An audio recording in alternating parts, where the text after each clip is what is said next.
Good evening, everybody. It is Monday, January 5th, 2026. This is a Kearney Board of Aldermen meeting. Call the meeting to order. Please stand for the Pledge of Allegiance. Pledge allegiance to the flag of the United States of America and to the republic for which it stands, one nation, under God, indivisible, with liberty and justice for all.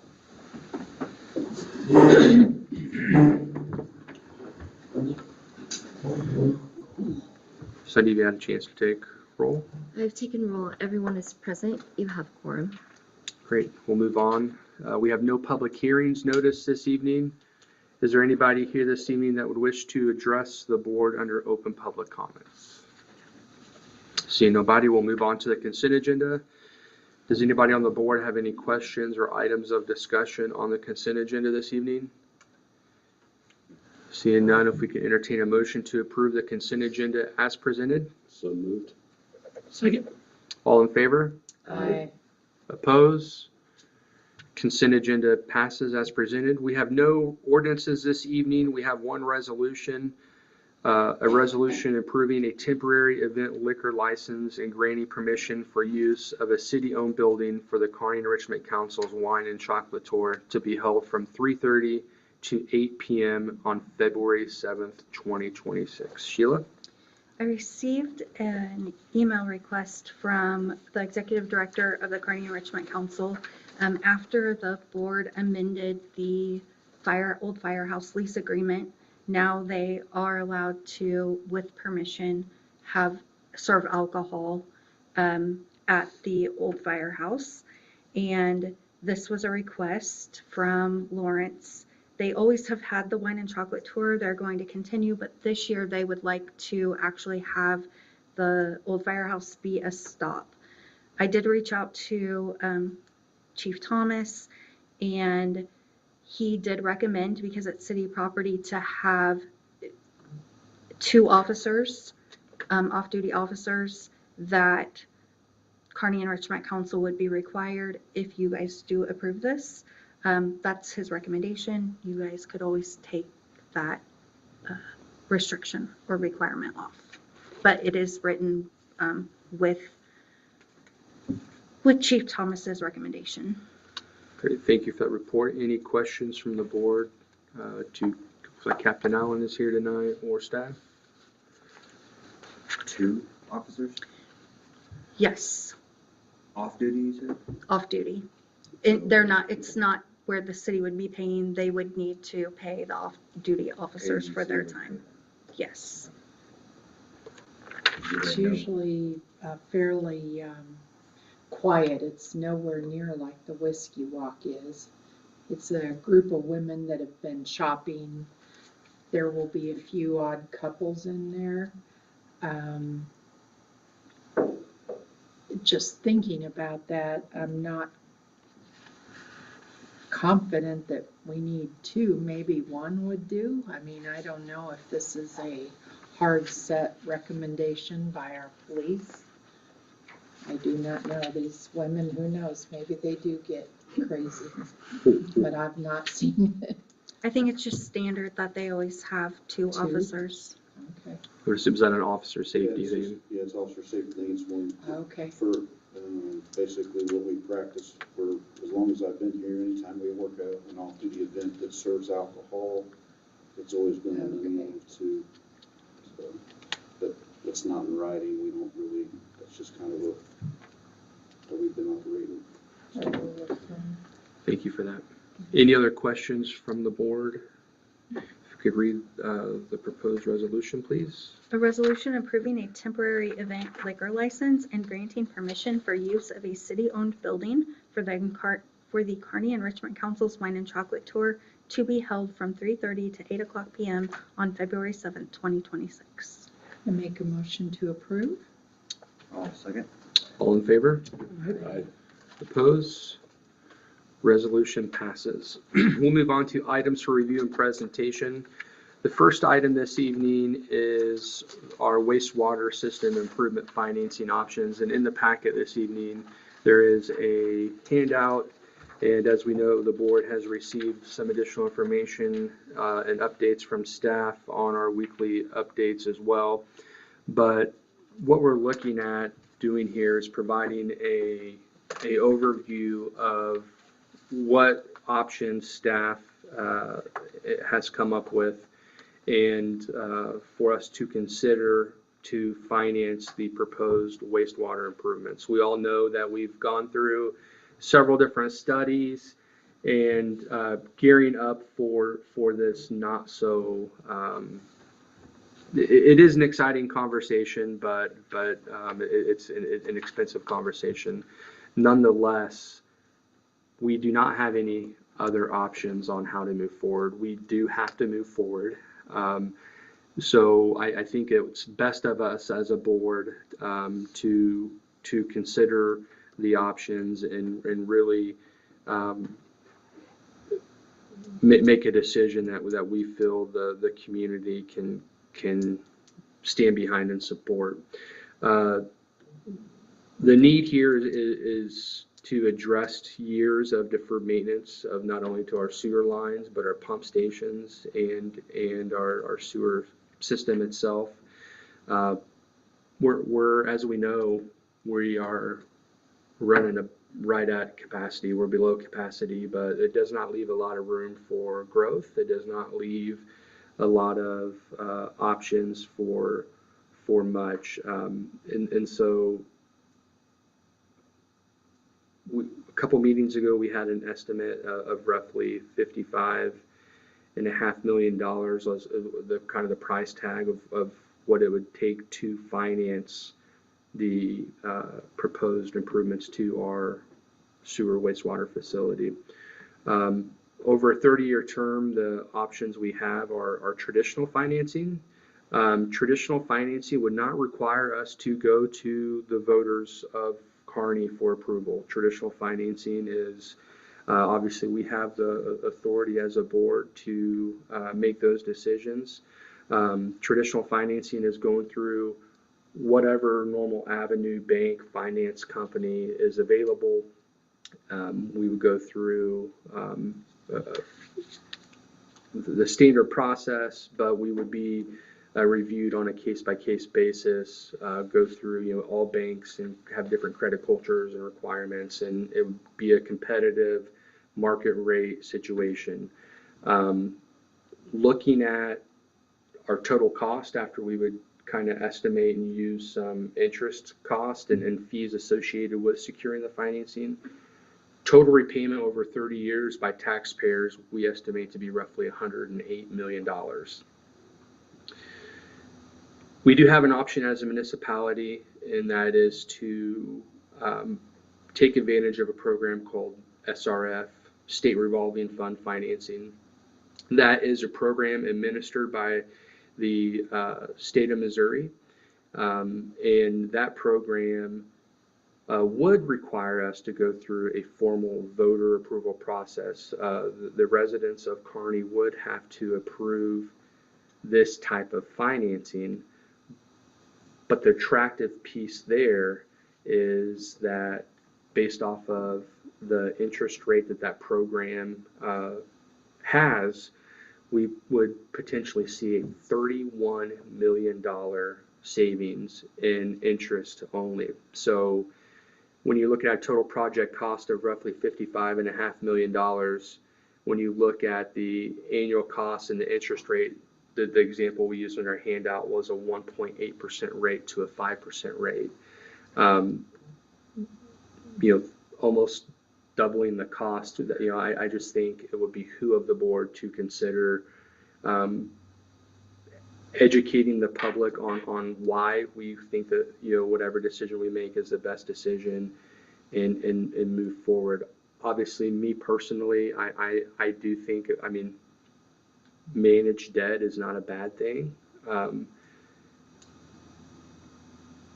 To keep up with our potential growth and to allow for growth is one thing, but we're running at capacity, and so I think any time that we could look at accomplishing the same thing and saving $36 million over a 30-year period, imagine what else we could do with that money in our community for the same project. I'd like to open it up to staff, the board, anybody else that has any thoughts or has any questions on kind of the two paths that we see forward. One is a traditional financing mechanism that does not require voter approval. We have that authority as a board, or to go through the state revolving fund financing program through the state of Missouri. That specific debt does require voter approval, but I would hope that if that's the route that we decide to go, that we could educate and explain why whatever decision we make is the best way to go. Sheila, do you or Stephanie from the finance department have anything to add to any of that? Maybe the only thing that I should say is that staff really needs direction tonight, because the next meeting would require the Board of Aldermen to approve an ordinance placing the question on the ballot if you are choosing to give voters the opportunity to choose state revolving funds instead of traditional financing. I don't want to speak for the entire board, but I'll tell you my fear. And my fear is what happens if the board decides to go the SRF financing and voters don't approve That was my question. the issue. Yeah, Then we would. have a fallback. We would fall back on the traditional financing, but I also think, going against the public's desire is, as elected representatives, we are the voice of the public that elect us.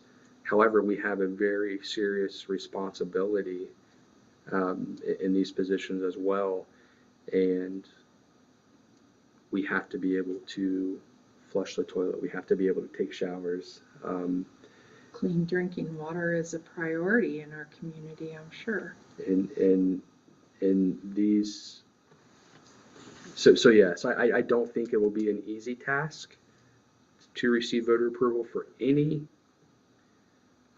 increase, and I get it, right? We all have to make tough budgeting decisions, and I know that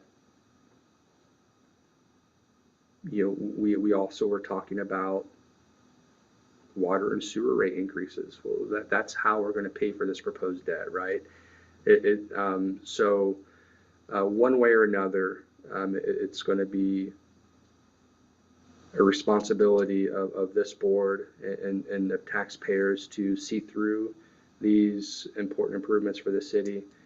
And I would obviously prefer, I usually don't vote or have a say unless it's a tiebreaker, but I would hope that the board would consider strongly of going to our voters, and hopefully they would see the importance of saving $31 million over a 30-year period and being able to invest. I think that's a lot of stress that if they vote for it, it keeps their payments down, because if we don't vote for it, we got to have it anyway. Now we're paying more money, which means you're going to end up having more costs. That's a really good point, Alderman Holt, and that's, I don't want to sound like it's a do this or that's going to happen, but That's what it is. It's It's facts. just reality. We don't like to be in that situation. Sorry, guys, I got stuff in my throat, but we don't like to get in that situation. But the bottom line of it is, the city's been in this position before, to where we couldn't grow because we couldn't issue building permits because we didn't have sewer for it. We also know that if a town doesn't grow, it dies. And when we get in that stagnated period is when you start losing businesses. It's when you start losing other things. If we don't do this, if we say, well, okay, the voters said no, so we're just not going to do that, that's just really not an option. It's not reality, because the town then will dwindle. Then you're never going to have the tax money that you need to ever get to that point down the road. We just have to let the constituents know that it's a bad deal, but it has to be done. It's not, well, this is a nice thing to have. It's no, it has to be done. And the question is how cheap do you want to do it? Do you want to save 30 million or not? Well, and I think one of the main things that we need to get across to the voters is this is not a new tax. This is a vote to save $31 million. Correct. You vote yes, you're gonna save $31 million. You vote no, and you just cost yourself and everybody else in the city of Kearney $31 million. And being an elected official, we have to be good stewards of money. And being good stewards of money is not saying, no, I don't want to go to a voter. I want to spend an extra $31 million. To me, that doesn't make sense. Why would we spend $31 million? Give the voters a chance. Yep. If they say no, okay, fine. We've still got to do it. Still gotta do Because it. we've put this off, previous administrations have kicked this ball down the can, or can down the road for years, and now we're stuck. We have to do it. And a yes vote saves $31 million. I mean, to me, that's a no-brainer. Yeah, I mean, and I really think we need to stress to them that this is going to happen. One way or the other, One it's way or gonna the- happen. Yep, Because it just, you have to have a sewer plant. right. A yes vote simply saves you $31 million over the course of the loan. Correct. Are we Alderman, trying to have this on the ballot in April? Mhm. Yes. So time is of the essence, and we do need to educate our voters. I think that we will get, I don't think this will be too hard to communicate to them. I could be mistaken, but I really think that they can see the black and white numbers and the logic behind it. And I think that our radio station, our chamber, a variety of people will help us get this word out. Yeah, and Alderman Lehman, when we're talking about, when I was mentioning education, and I think that message really is key, is this is obviously proprietary funding. Mhm. So to repay this debt is repaid by your monthly sewer bill portion of that. And so, one way or another, taxpayers are going to pay for improvements to the system they use. Right. This Just how cost much do will you wanna trickle pay? down. That's right. Right. So, Yeah. Alderman King, did you have anything to add there, sir? Not to put you on the spot or anything, but I just heard from everybody else. Okay. I think, is it safe to say then the consensus from the board for staff is to get working on an ordinance for us to consider at our next meeting to put it on the April ballot for this SRF financing option? Absolutely. Put her on the ballot. Yeah. Okay. Is that what staff needed on that item? Yes, thank Okay. you. Next is wastewater billing options, volume versus winter average. I think Sheila's going to cover that item. Yeah, let me just introduce it and then you guys can ask whatever questions. Currently, the city uses the volume method of sewer billing, which means that all of the water that anyone uses gets charged sewer on it, whether or not it is used outdoors, for outdoor watering, for a swimming pool, whatever.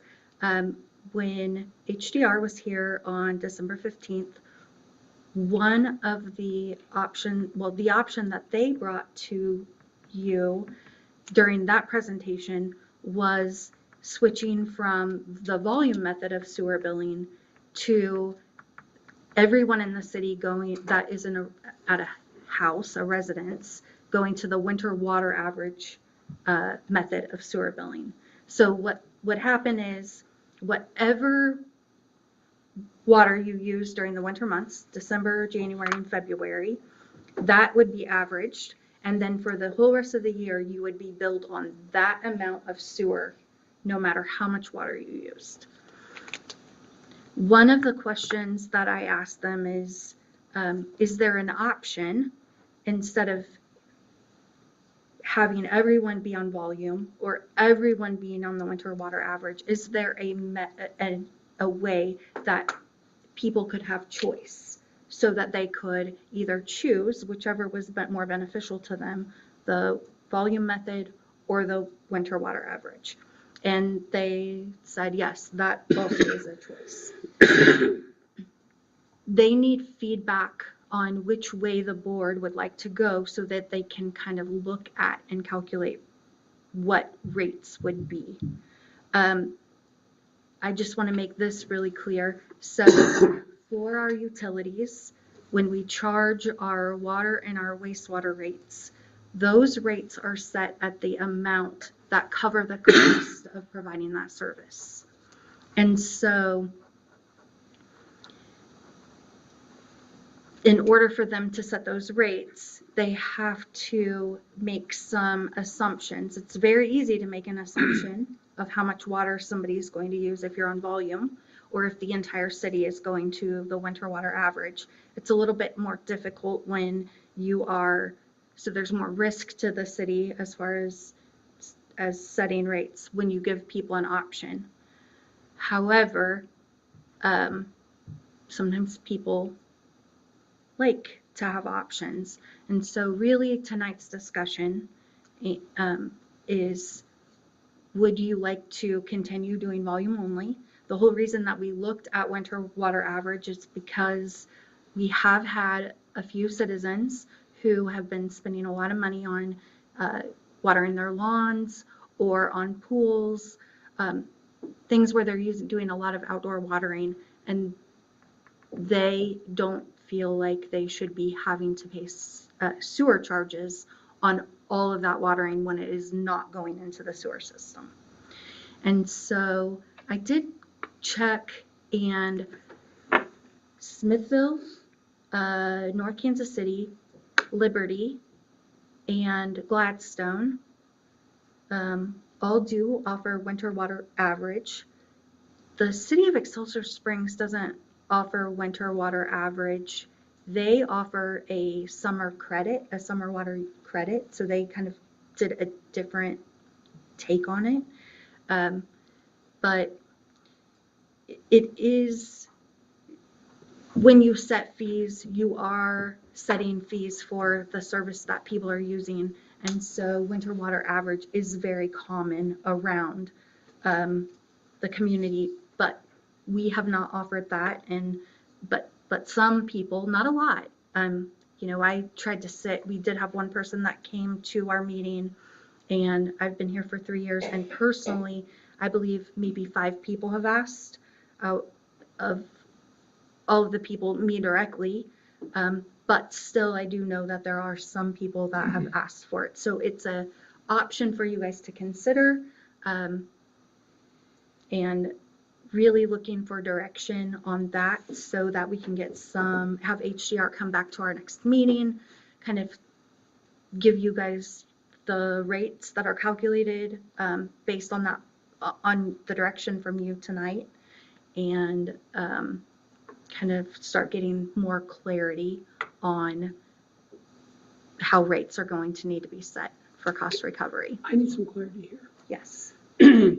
I was understanding that we would set this up and the customer could choose which way they want it. You're saying no, it's either all one way or all the other way, right? No, you can also have customers have choice also. Okay. You have all 3 of those options. So you could stick with volume only, you could go to winter water average only, or you could offer choice. Well, if you go to winter water average, then the seniors lose their benefits. If you required everyone to to go, I would continue offering that senior discount as is. There's more risk for the city when you give an option. And so to help with, make sure that, to lessen the risk, I would say that if somebody is getting the benefit of the winter water average, so not having to pay on all of their water usage for sewer, then that credit should not be available for somebody that is picking the winter water average if you give choice. Does that make sense? Yeah, it's my thought. I think options are always good. My original concern with the options was, if that's going to create any internal issues for staff or billing issues and kind of all those things internally. And it sounds like it's not going to create any extra issues or steps for staff or any billing issues or anything. It's a rate selection, and we're limiting it to a choice of once a year. And so once a year, you'll just allow people to make their election and you'll pick the rate. And if they choose then the winter water, they pay a bit higher rate, but on a different On less. amount. Yes, on less. So, but then they can't get the senior thing. But on the regular volume, they can choose to use their senior discount if they would like to. Yes. And a majority of people that do a lot, I won't use the word excessive, but a lot of watering are usually people in the newer neighborhoods that have newer lawns, newer trees, all these things that you have to pay attention to that. But that doesn't last very long, first year or two, and then that's over. And our percentage of pools in Kearney is what, less than 5% of our homes have pools? Maybe less than that, 3 or 4%. So I don't see that it's a problem to give them the option if they understand the differences in how that's going to work. I'm with you, Jerry. I think here's where my opinion and thoughts, for as long as I've been on the board, I would say probably, 4 dozen times I've received contacts since 2019 on, residents that are high irrigation users. And, our only option since I've been on the board in 2019 is to, hey, if you don't want to pay sewer on irrigating your lawn, you pay $3,500 for a new meter to be set. You have a minimum sewer fee, and that, we haven't had a hard time collecting excess money from that small group of people. I think this is a good opportunity for us to show some good faith, for us to say, hey, we now know that we have options for you. Yeah. Give the constituents an opportunity to make whatever decision they feel is best for them. And I do concur. I think it is a small number. So I think that does also dilute our risk as well. I think so too. And I realize that it is a risk, but I do think that dilutes it. And if they can make that option, if you are moving into a new neighborhood, then that, and you're going to deal with new lawn and new shrubs and trees. So that year you do the wastewater one. Or if you have a pool, you do it every year. Well, and Sheila and I had our one-on-one today, and this was the big topic. And yes, I have a pool in my backyard, but essentially, if it's a warm year, last part of April, May, June, July, August, and some of September is when my pool's open. And the biggest cost for me is In the spring, when I add 13,000 gallons of water to my pool, and then ever so often during the hot summer months, I have to add water because of evaporation. But after our meeting, I went home and did some calculations, and granted, mine's not an indoor or an in-ground pool, but it's still 27,000 gallons of water. And when I did the calculations, for me to request the winter water average saves me no money, because I pay a higher sewer rate. It's kind of like a level pay across 12 months. And the amount of water that I use for my pool, and for those 4 or 5 months of increased water use versus a higher rate across 12 months, I don't save any money. So for me, unless I've got an in-ground pool that's gonna have 50,000 gallons of water that I'm gonna refill it every year, the winter water average is not a money saving option for me. Now, if I had a lawn irrigation system, that might be a different story. But having said that, that limits the amount of people that would use this even more. Now we're down to the irrigation people almost exclusively. And to say, okay, we're going to do the winter water average across the board, everybody's going to be on it.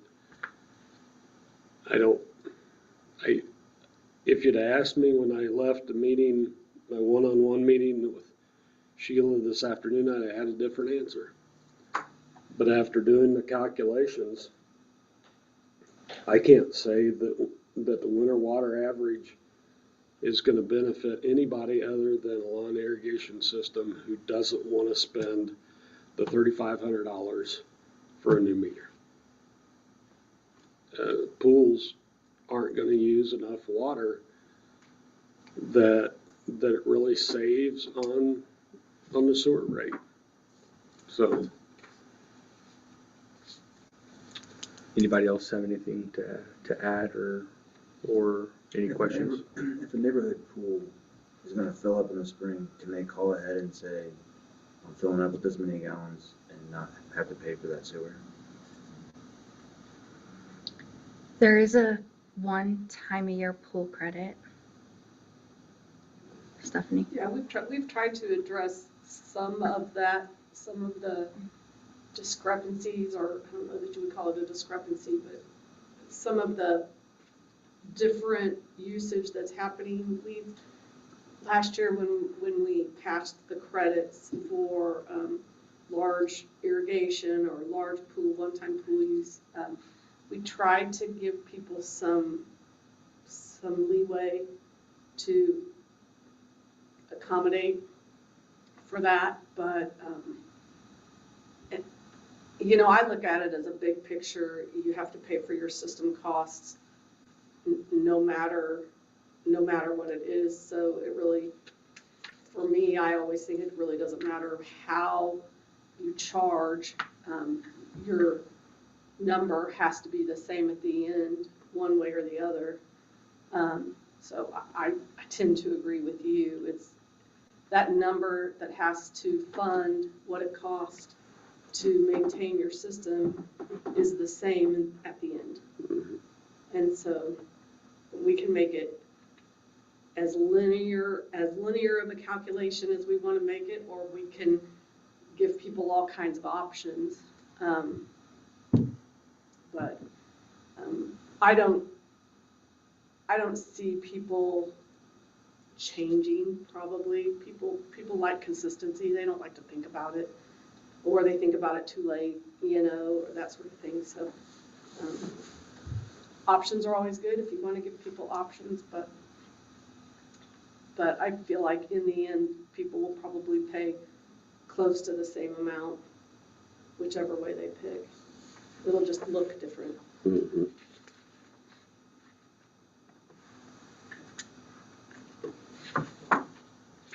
I think it still will give them a sense of control, a sense of an option.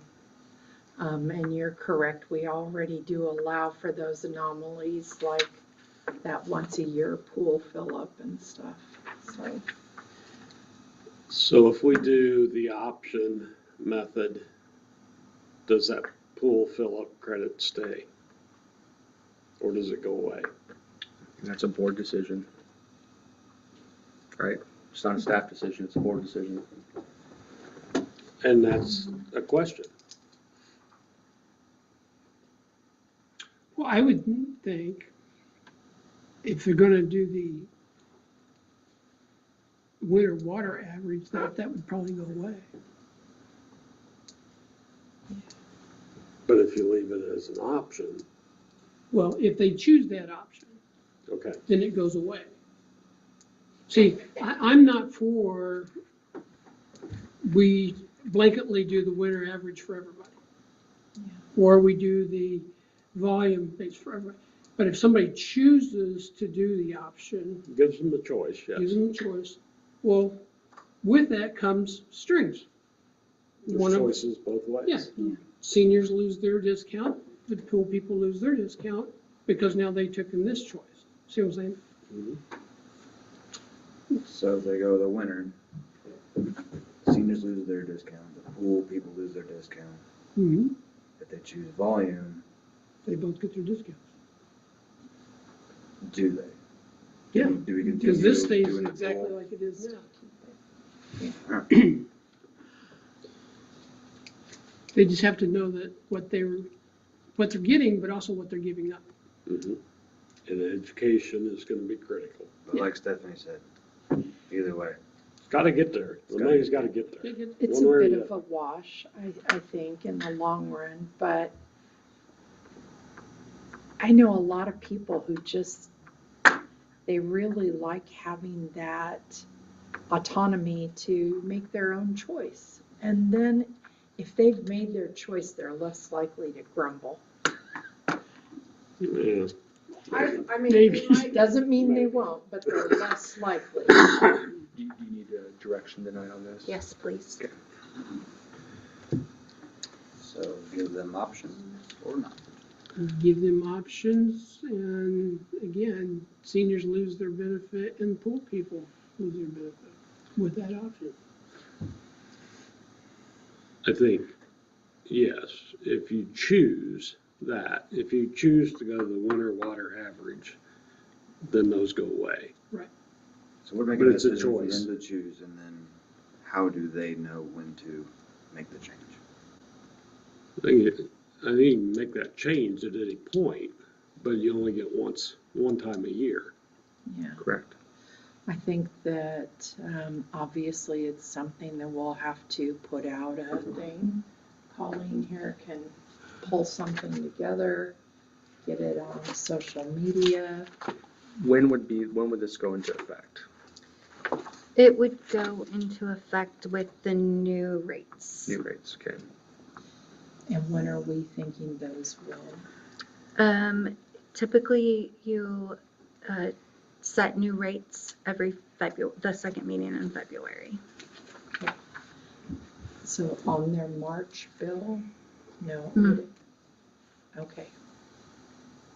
But if they're on the volume method now and they don't make a change, it's not gonna, Yeah. they're not gonna see anything other than, The people that are gonna Rate make a change increase. are gonna be the ones that are coming in and it says, hey, I'm filling my Right. pool, Yeah. why do I have to? And Well, you here, can we say, have this "Hey." option. Exactly. Mhm. I don't believe I have ever received a complaint or had to have a conversation with the resident about filling up a pool. I have them annually about people paying for sewer services on their irrigation that they're not using. Yeah, I've never had anybody ask me about pool. When we planted all those trees down 33, we got a lot of comments from some of the people that they were in their backyard because it was a really dry year and they were having to water them to keep them alive. And yeah, we had several people come in and be very vocal. I think what I'm seeing is the board split here. So I am going to ask us to go ahead.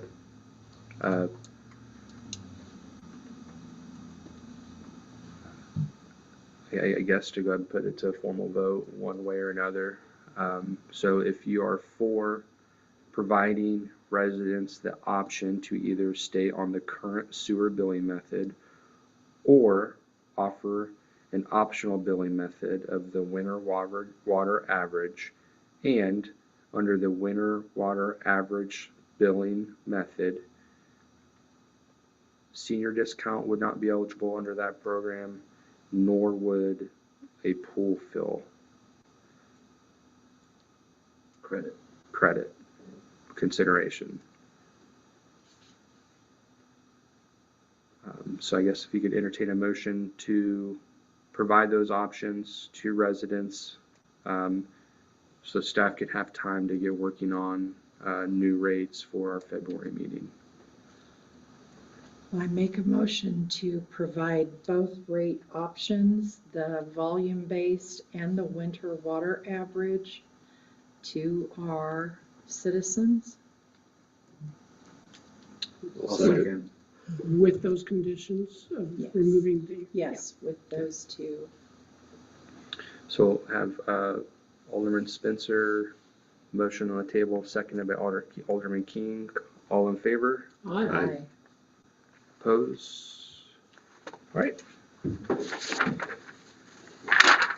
Thank We'll you. move on. I have no mayor's communications this evening. We'll move on to the city administrator's report. The only thing I just want to remind everyone, with the Martin Luther King Jr. holiday, our next meeting will be on Tuesday, January 20th. Alderman Spencer? Nothing. Alderman King? I do not have anything. Alderman Holt? Oh, have you- Alderman Lehman?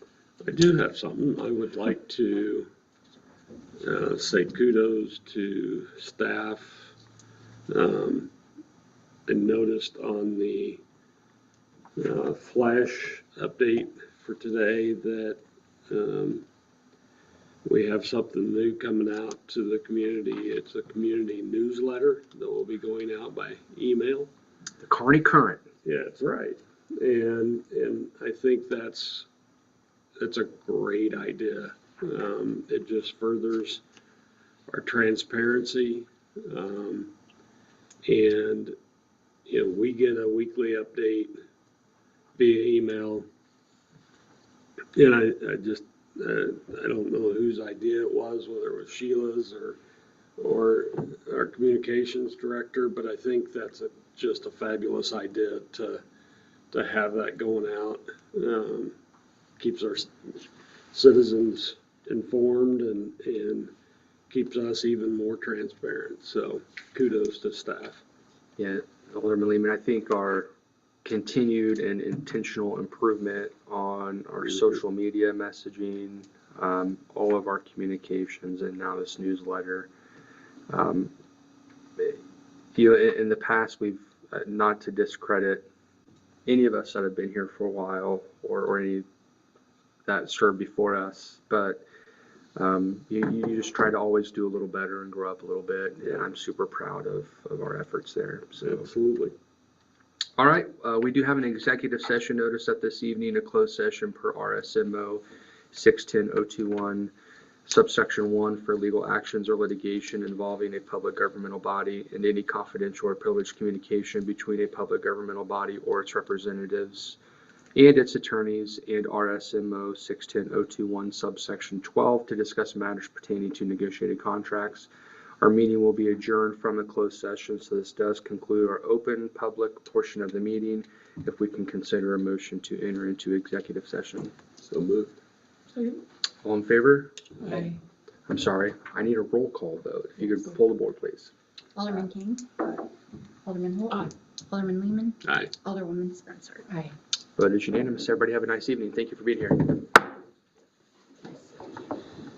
Thanks, everybody.